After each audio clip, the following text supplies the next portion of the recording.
What's up YouTube fam, Robbie C here. Today we're going to talk about, has Kastaplast released a better version of the glitch, or is the king of the one speeds still the berg? Puddle top beware? But before we dive in, we got to ask the most important question of the day. How you doing today, Michelle?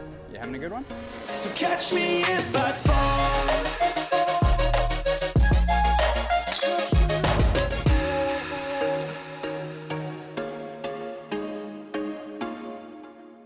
All right, ladies and gentlemen, welcome in. We find ourselves here today at the course talking about one speeds. One of my favorite types of discs out there, the throw and catch lid. Obviously for me, I love the polecat, and for quite some time, instead of bagging the polecat, I actually really like the range, which I don't even think is a one speed. I think it's technically a two speed. So that's why we kind of pivoted to the throw and catch phrase. Something about these slower speed discs is so fun for me, coming from an ultimate frisbee background, but also when I find myself inside of the game, I know so many people are afraid of that 100 to 150 foot upshot range. And when you're grabbing your overstable putt and approach discs, like your zones and your pigs and things like that, and you're trying to throw them on those short ranges, it becomes rather difficult to sort of power down that level of accuracy. Thus, having the opportunity to use one of these slower speed discs, these throw and catch type discs, to your advantage so that you can really capitalize on those situations has a lot of perks. Step one, closing out with confidence, short range parts of a hole, because nothing feels more frustrating than being 100 to 150 feet away from the basket and taking a multitude of strokes to finish the hole out. Second, it allows you to add a skill and score better when you start mastering these discs, because if your jump putt isn't up to par or your jump putt isn't as far, well, then you're gonna have a harder time truly capitalizing, and learning to throw these can be incredible.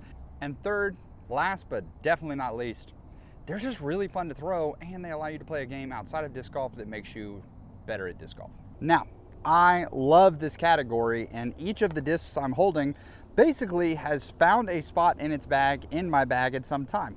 We have the Spore by Discmania, we have the Range by Streamline Discs, we have the Polecat by Innova. Next up we have the Glitch, which the Glitch never found a spot, but I have thrown the Glitch a lot because it was a big content piece when it came out. And then last but not least is the Berg. Well, I guess I lied. A Berg has never made my bag, but it's made lots of your bags, so it felt rude to not include it in this conversation. Especially because the Berg is made by Kastaplast, who is the creator of the disc that inspired this whole video, the new Kastaplast Sten. This is a throw and catch disc that you can use while you're out there. It comes in the K4 plastic. So let's go ahead and talk about just the plastic itself. The K4 plastic is extremely grippy. Here's me trying, you can see as I'm like forcefully trying to move my thumb across and how sticky this is. You can even in fact see as it dropped to the ground that some dust is already being picked up by it. This straight up might be the grippiest, tackiest plastic that I have ever held inside of disc golf. Like, I feel like if I tried to hold on to it to get it to rip out of my hands, the extra tack of it all, it would stay forever. Now, it's also not the firmest plastic in the world. Definitely has some give and some puddle to it, lets you bend it. For reference, this is the K4 plastic, and this is premium plastic by Kastaplast. This is my Berg, and I can't really bend it too much because it's that premium. So definitely a difference between the two. However, hand feel, both the Sten and the Berg have this puddle top sort of feature to it. I would say that the puddle top is a little deeper into the Berg, whereas the Sten, because it doesn't go as deep, it feels somewhat between a pig's thumb track and the Berg thumb track. So for the format of this video, I wanted to take it sort of two different directions, and I think where I've landed is that the thing about the Sten is that it is a lightweight version of a throw and catch disc. What I mean by that is that you have popular options such as the Glitch, the Sten, and the Spore, that especially this Spore are in the 150 gram class, even 140 gram class for some of them. That means that they're extremely lightweight, which makes them fantastic for throwing and catching, but when you're on the course and the wind starts kicking up a little bit, these can feel even more squirrely than they already are, which creates some fear, which is not what you're looking for on the course. Conversely, why I think molds like the Range, the Polecat, and the Berg end up in more people's bags is because they come in these max weight plastics, which allow them to have that reliability that you can sort of lean on. So I want to use these by talking about the Sten in comparison to the other lightweight ones.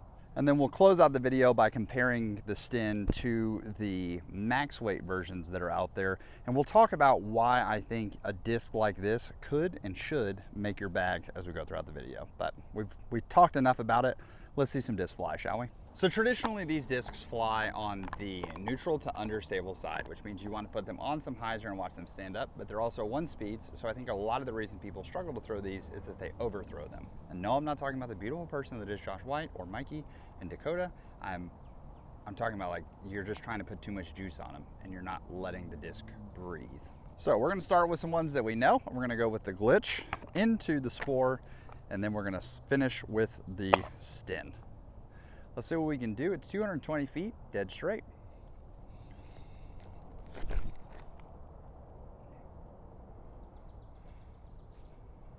Bang. Glitch just holds perfectly straight to get its flight there. Next we'll go with the Spore.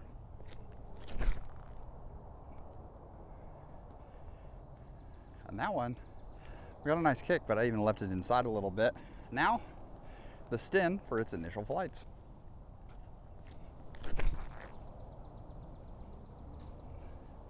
Okay, so immediate thoughts. One of the things that I love about the Spore is that it is a super glidey throw and approach disc. So, or throw and catch disc? Yeah, although I use it for approaches often. What was fascinating is if the editor team plays back that drive with the Sten, you can see that it kind of gets an immediate bounce. Now that immediate bounce could come from a multitude of things, it being lightweight and getting tossed by the wind. But I will also say that the K4 plastic, that grip was a real factor. I didn't try to throw it any differently than I threw the other ones. I'm sure my form did adjust and did change, but it hung onto my fingers, which in certain conditions like the soup swamp that we live in here in the South because it's humid all of the time, that could be great. Instead of having to slip out of your hands, if you have a rain round or something like that and you're playing in a tournament, you have to be able to throw with grip. This could be phenomenal for you. If you find yourself in colder climates, I'm sure the grip can matter. Here, just in comparison, where grip doesn't feel like an issue right now, it could arguably be a little too grippy. This is why I love these throw and catch discs. Because, for instance, in this, I've got a low ceiling and I'm putting uphill. So, just simply floating the putter to the basket, I'm gonna have to give it some height, but then I feel like that ceiling's really gonna come in. So, for a push putter, this gets really tough for this distance. But if I practice this flick of the wrist upshot, which is basically just playing catch with my friends, then boom, I can lay it up, and now that one didn't go in the bucket, but it is a stress-free par as I'm closing out. And there's that grip again. I wish I could tell you that I'm exaggerating that. That's wild. Now, talking about weaknesses of the 150 gram discs, one of the things that I'll say is that if you're a push putter, I really think that these 150 gram discs are very tough to putt with and use for these long distances because they're lightweight. So your hand is just gonna feel like, considering most putters that people use are in that max weight variety, your hand is just gonna feel like it gives so much extra pop. I'm taking the disc backwards here because I was afraid to give it pop. So I shorted it. We come here and I'll try to give it as much pop as possible. Better, okay?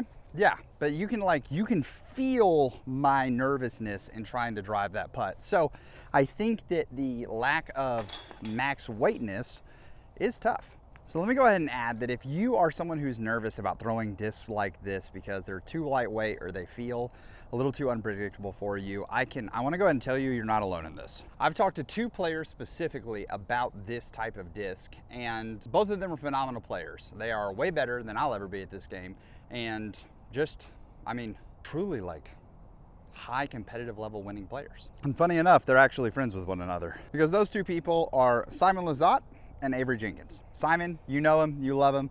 He's basically the GOAT of disc golf YouTube. And Avery Jenkins, 2009 world champion. And both of them are very good at throwing circular objects. They play a lot of throw and catch with friends, family, whatever it may be, as well as out there on the course. They're very good at throwing these objects. And Simon still won't put a glitch in his bag. Why?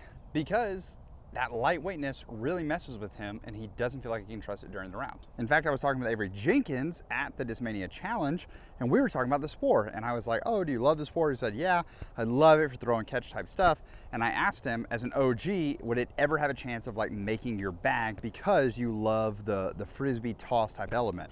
And his response, no, I just don't think it would. Not because it's a bad disc, but I don't think I could reliably trust it.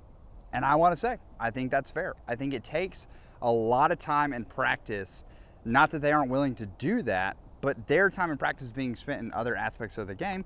Whereas Noodle Armsy over here, we want to have that extra coverage distance, or I want to have the sweat-free closing out of a hole because I know that I can't reach these 450 to 500 foot holes. So I'd really like to take it easy to close out the rest of the hole. However, with all that being said, I am a madman who I love to throw these types of discs for tee shots. I don't just throw them on approaches. And here you could argue that this is kind of an approach shot in itself. It's 188 feet. So we're gonna go ahead and start with the Sten here and try to throw the Sten on this turnover. It's just so tacky, y'all. I can feel it as it's just been moving around on the ground. It's getting like sandier and sandier.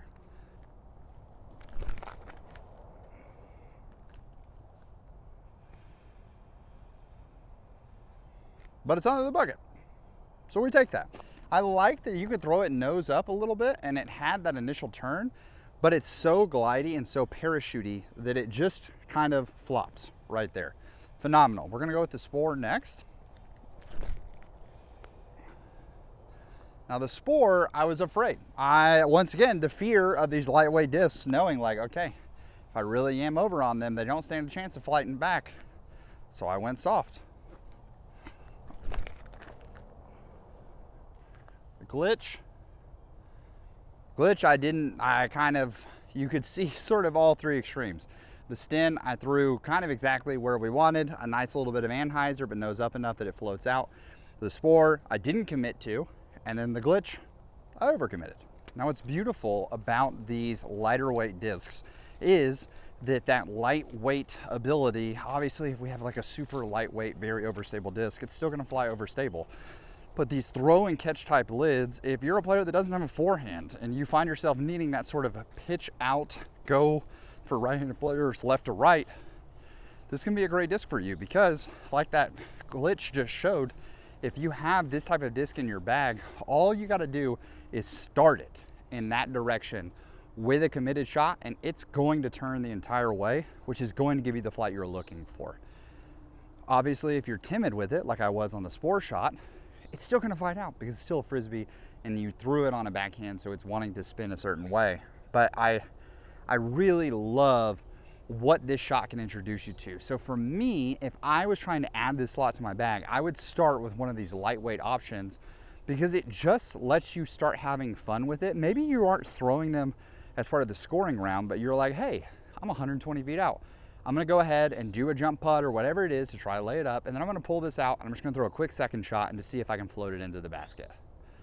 That would be one of the first ways that I would start introducing it into your bag is as fun shots. Now another method you can use for fun shots is catch.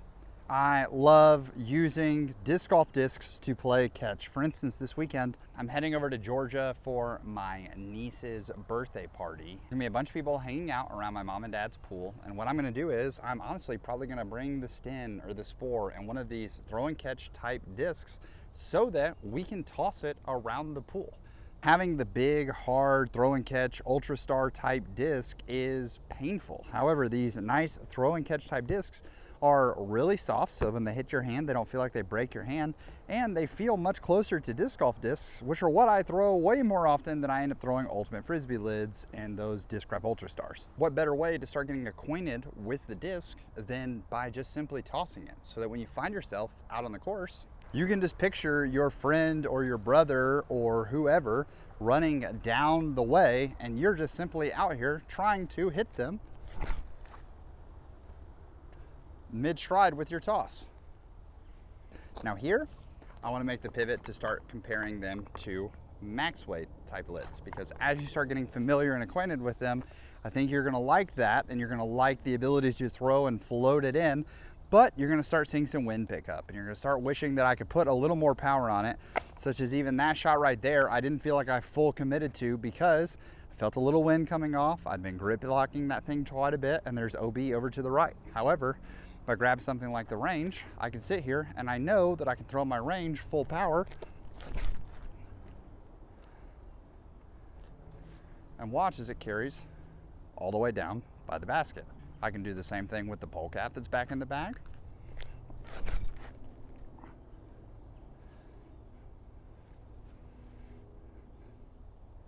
And I can try with every bit of my power to get a berg all the way there.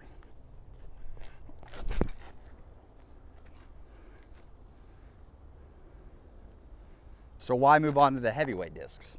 One word: forehand.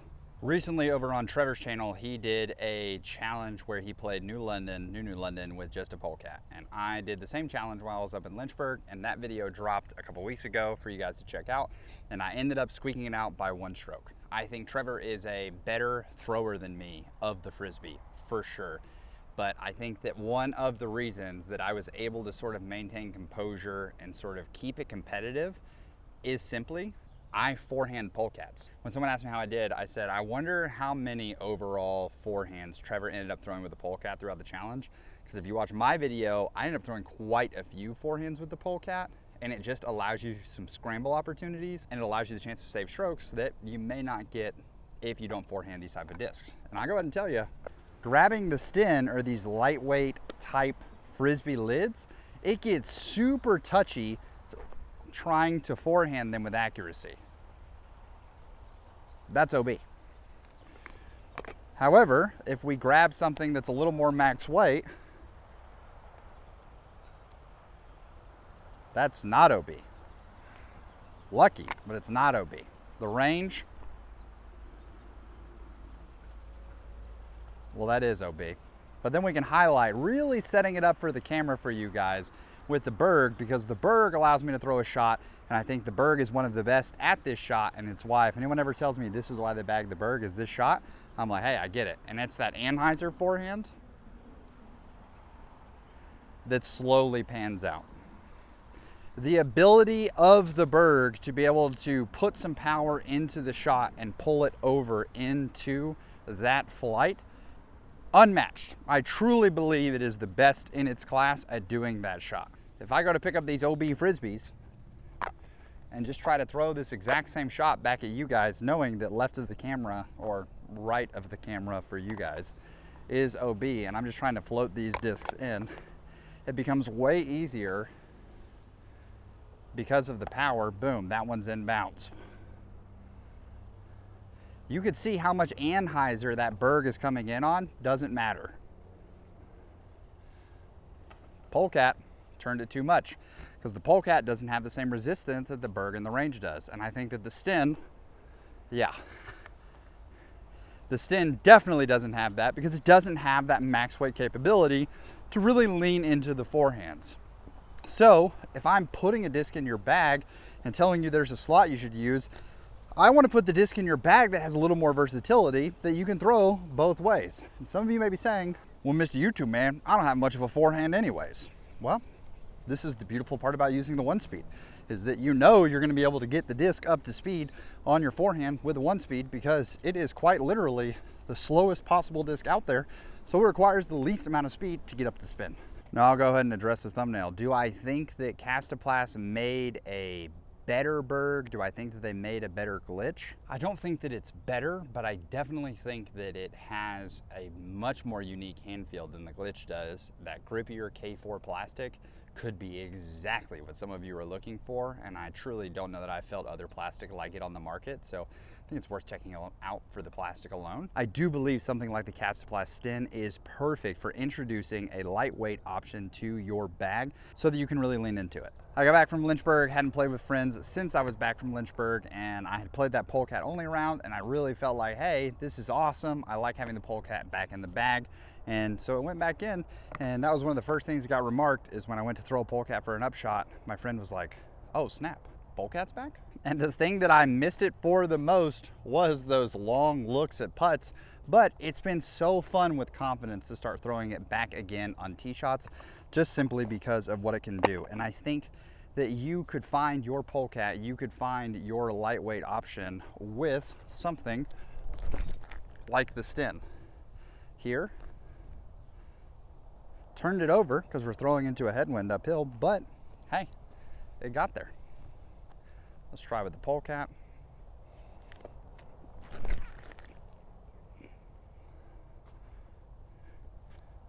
That's going to be nestled right there under the basket. And then last but not least, we'll go with the range and the berg. We'll give the berg the honors first.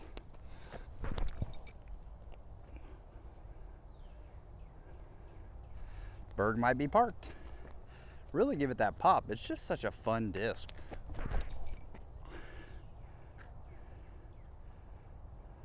Yeah. I mean, guys, we're talking about a hole that I know and I have friends that consistently can't get looks at this, can't get birdies. And we just threw 4 discs 2 different ways. And I'm pretty sure all of them are in the circle. Guys, are we huge? The berg was actually the deepest of them. Bag on putt number 1. We're gonna take this off. We're no Connor Kennedy. We're not good at berg putting. That's gonna look intentional. It wasn't. If I make this putt with the Sten, guys, I'm gonna be legendary. The Sten is furthest away from the basket. But yeah, that lightweight, that extra grip, that extra attack. Would not suggest the Sten for putting, but if you haven't found a lid option that you enjoy, that you like, I really do think that the Kastaplast Sten is worth checking out and having some fun and tossing it with friends. And as we wrap up the video there, I do want to just once again remind you that, like, I don't think that this is the type of disc that you're just casually going to pick up and be elite with it. There are people who are really, really good at throwing disc golf discs and just throwing discs in general that still don't feel like this is that reliable of a slot for them. But I think that's one of the best parts about disc golf is that you can modify and approach the game however you want to, and you can make a disc like this super reliable for you. As we mentioned, Trevor Staub, better at me than throwing discs. Avery Jenkins, better than me at throwing discs. Simon Lizotte, way better than me at throwing discs.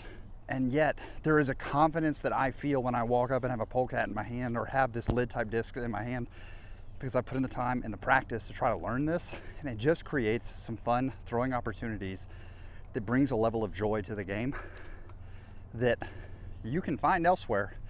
But I'd say it's pretty tough to beat the joy of tossing a lid disc around and treating the basket like it's your friend. So what lid discs have you tried out? Which ones are you looking forward to bagging? Have you tried the Sten? What do you think about the K4 plastic? Let me know in the comments below. As always, I want to say thank you so much for watching. I hope you have an amazing rest of your day. Please make it fantastic for someone else too. But for now, we are going to leave you with the birdie.